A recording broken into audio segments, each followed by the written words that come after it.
Karlı Kayın ormanında yürüyorum geceleyin. Karlı Kayın ormanında yürüyorum geceleyin. Efkarlıyım, efkarlıyım, elini ver nerede elin? Efkarlıyım, efkarlıyım, elini ver nerede elin? Memleket mi, yıldızlar mı, gençliğim mi daha uzak?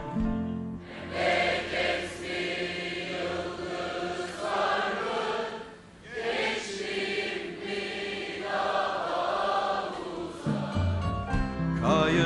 Kayınların arasında bir pencere sarı sıcak.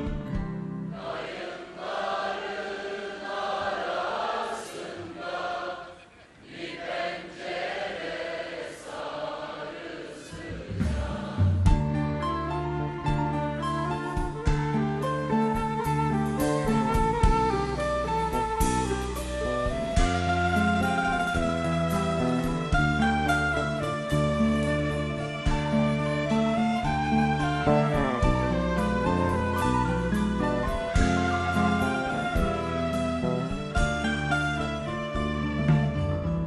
Ben oradan geçerken biri amca dese gir içeri.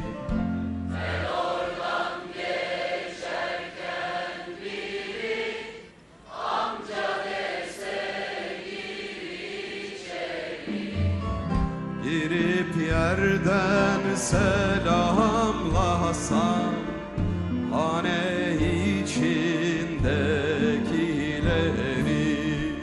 Girip yerden selamlasam hane içindekileri.